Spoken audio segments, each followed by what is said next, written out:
Volviendo un poquitito entonces al capítulo 3 que Pablo escribe allí a la iglesia de Galacia, los Gálatas, verso 7 es la idea puntual de Pablo, 3:7, y sabéis por tanto que los que son de fe, estos son hijos de Abraham, y se confronta, ¿cierto?, o contrasta con la idea del verso 10, verso 9 sigo leyendo, dice, de modo que los que son de la fe son bendecidos con el creyente Abraham, así que el mismo pacto que Dios hizo con Abraham lo hace, ¿cierto?, con aquellos que son de la fe.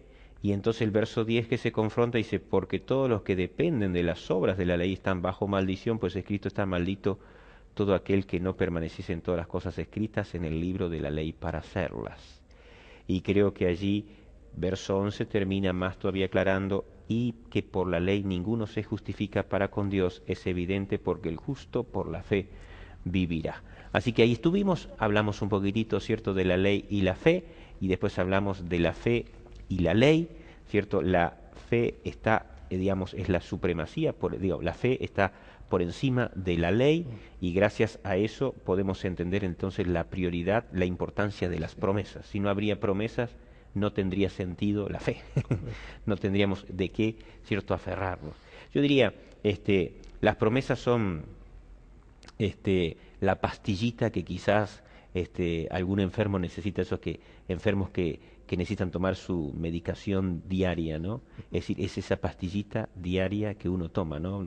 Vos hacías señal, en ese sentido podemos enfocarlo un poquitito así. La promesa es eso, que complementa, Sí. que nos mantiene, que le da lo que necesitamos. Interesante porque vos acabas de leer el versículo 10. Ujú. Los que dependen de las obras de la ley están bajo maldición.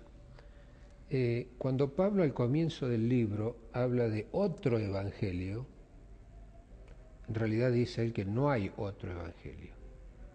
El evangelio verdadero es una bendición, es la promesa de la gracia de Cristo. Ujú. Y aquí los gálatas insensatos dejaron de lado esa bendición de la gracia de Cristo para meterse en una ley que es la ley de las obras y que realmente es una maldición. Ujú. Es una maldición. Entonces, lo que Pablo hace en el libro es poner las cosas en claro. Yo creo que más claro que lo que Pablo le escribe a los Gálatas, difícilmente se puede hacer, ¿no?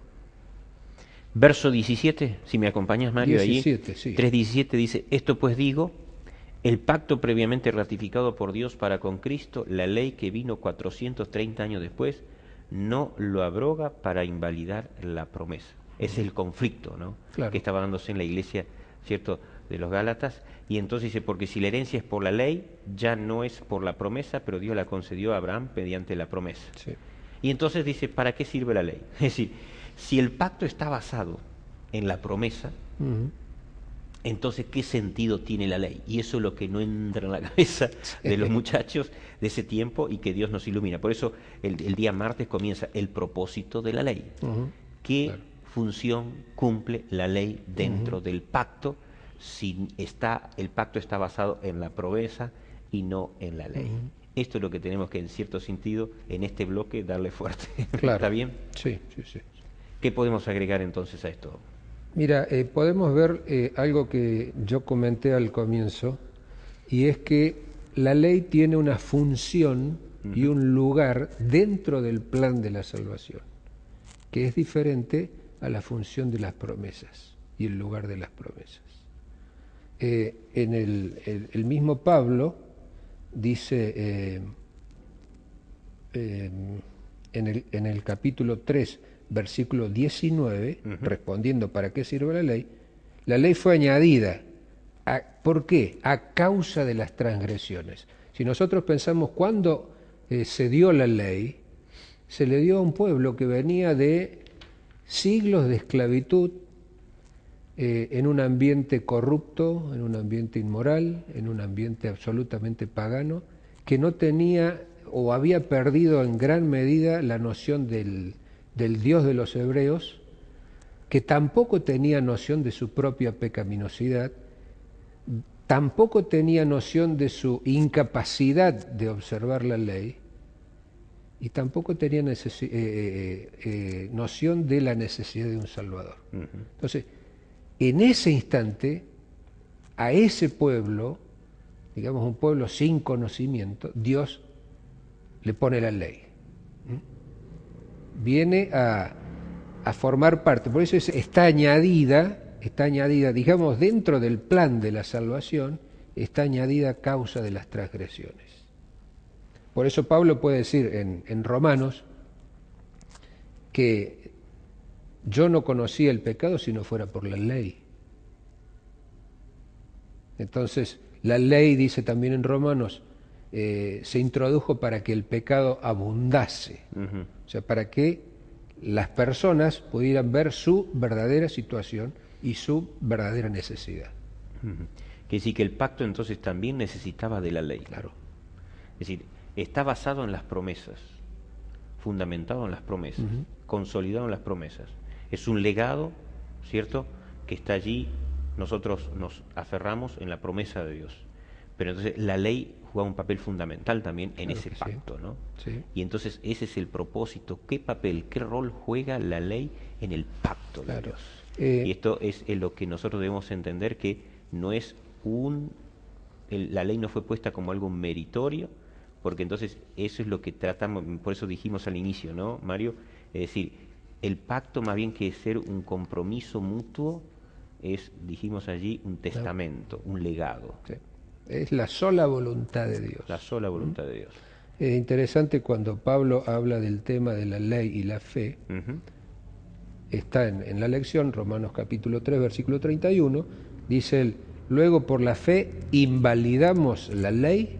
De ninguna Entonces, manera. él utiliza una expresión muy fuerte en el idioma original.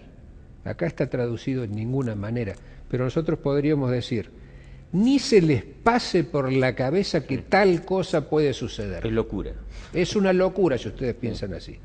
¿Por qué? Porque por la fe, en lugar de invalidar la ley, confirmamos la ley. Y ahí es donde entra la función de la ley. Por eso hablábamos al comienzo de que ambas trabajan juntas. Y debemos tener cuidado de no inclinarnos a un lado o a otro lado y estar en una situación de desequilibrio.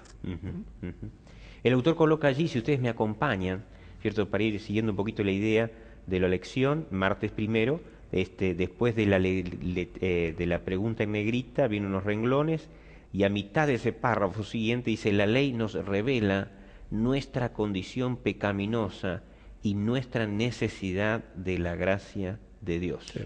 Y agrega más el autor, dice, la ley no tiene la intención de ser una clase de programa para ganar la salvación.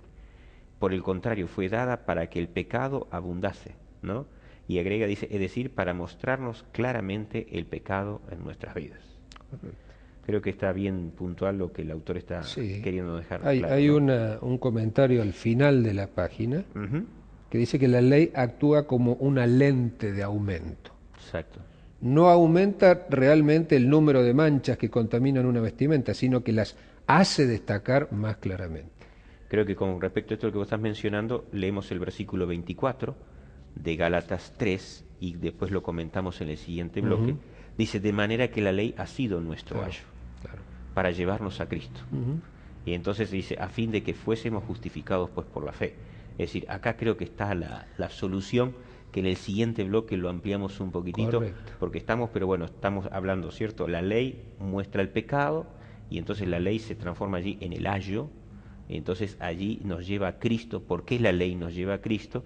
Y entonces ¿por qué allí las promesas o cómo las promesas juegan un rol importante donde la fe se aferra y alcanzamos la salvación? Todo eso en el siguiente bloque, Dios mediante, vamos a tratar de explicarlo, de ayudarnos a través de la Biblia y bueno, Mario, de a poquito para ir pensando lo que vamos a decir. Bien.